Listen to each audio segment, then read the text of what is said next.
Hey everyone, JHexa17 here from the HexaFunCo YouTube channel. Today I picked up the iPhone 6s, as you can see here. Just came out today, September 25th. So I'm going to actually unbox it, but it has already been opened. When I was at the Apple store, they had to test it out, so they actually took the plastic off. So here's the outer box. It has this cool little, looks like a peacock looking thing. What is this? I have no idea what that is, but it's really colorful. Of course, just like any other Apple product, it has a real sleek case. Very nice, sturdy box. Right there, iPhone 6s. And there's the shiny Apple logo. And let's open it up.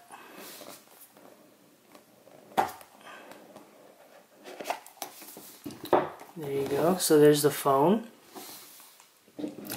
As you can see on the box, the phone is actually the same size as what you see on the outside of the box. So this is actually like a to scale version of the phone.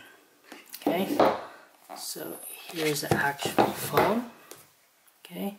Put that aside. Let's look at what's inside the box. There's a little pull tab here. Pull that up. And just like most other iPhone products, you have your headphones and the nifty little headphone case. Everything comes like sealed in plastic. So everything comes out really clean. Pull that off. This is a cool little case. And then here your standard iPhone buds that I'm sure everyone owns, like 20 pairs of these. And you have the volume up, volume down. Here. There's a little mic signal right there, which means symbol.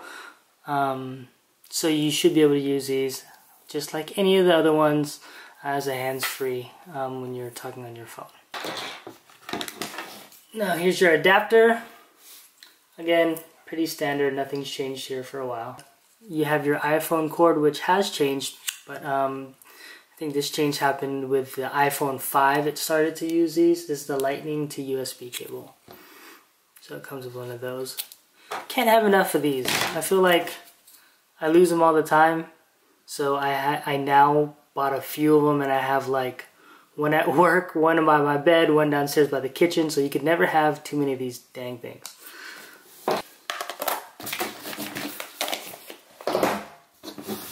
So here's the phone.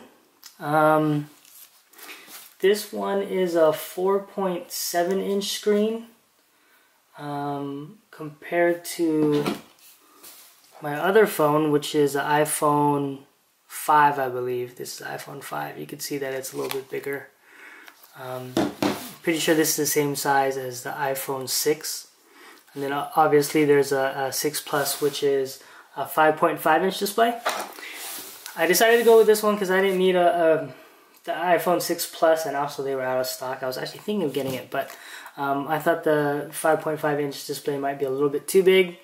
So this one works perfectly. I think it's a good size. Again, if you want to compare the size to my iPhone 5, there's a difference in sizes. Okay. And then this one, I think similar to the iPhone 5s, or I'm sorry, the iPhone 6, it has rounded corners.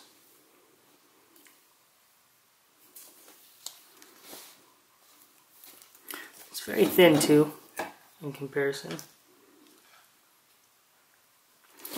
It comes in this plastic here, again to keep it scratch proof, so I'm going to take this off.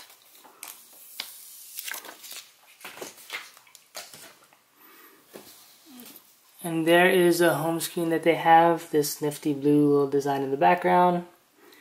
Open it up, and one of the first things that pops up is these tips. Get the most from iOS 9 with these tips from Apple. So it goes through a different, the different features of the new iOS on this phone.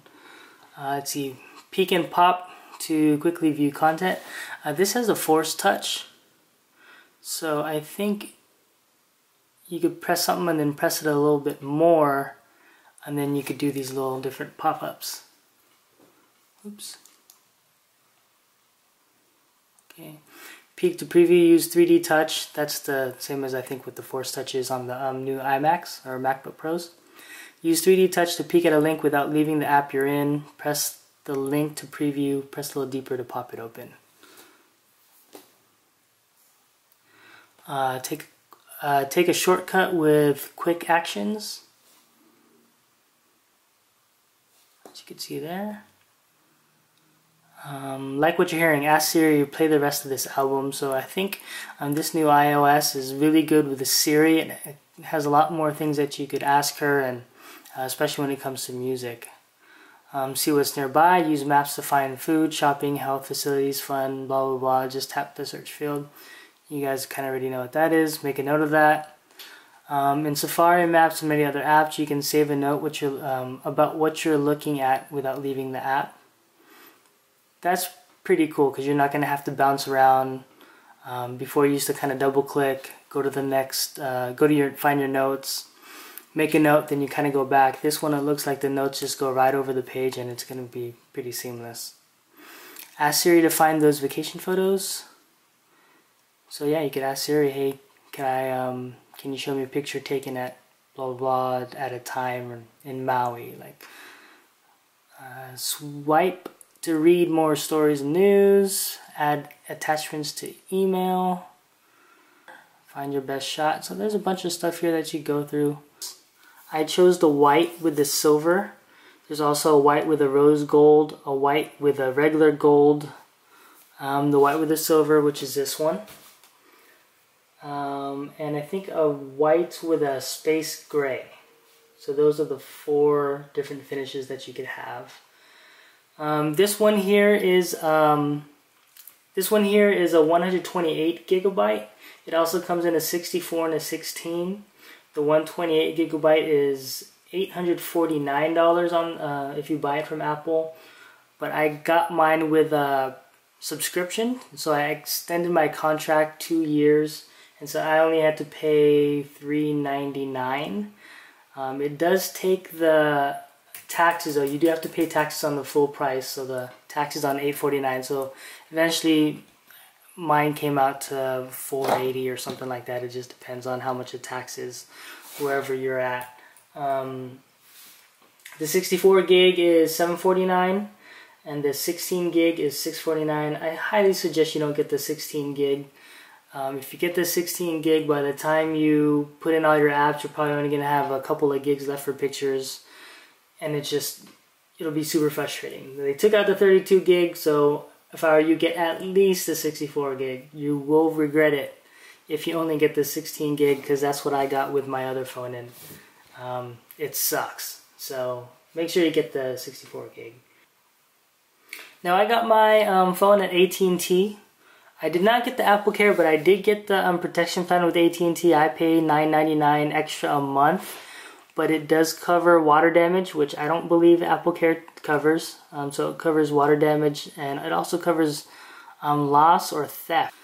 I had my MacBook Pro stolen in Hawaii a couple months ago, and I had Apple Care. It was a brand new MacBook, and because it was stolen, it wasn't covered under my Apple Care, and I couldn't do anything about it. But if you lose one of these guys, and this is, you know, $1,000 phone essentially, you will be very happy that you got that plan from AT&T. It is worth it, trust me. So thank you for watching the unboxing of this iPhone 6s. For a second I thought that said iPhone 5. And that's it. Thanks for watching. Hex out.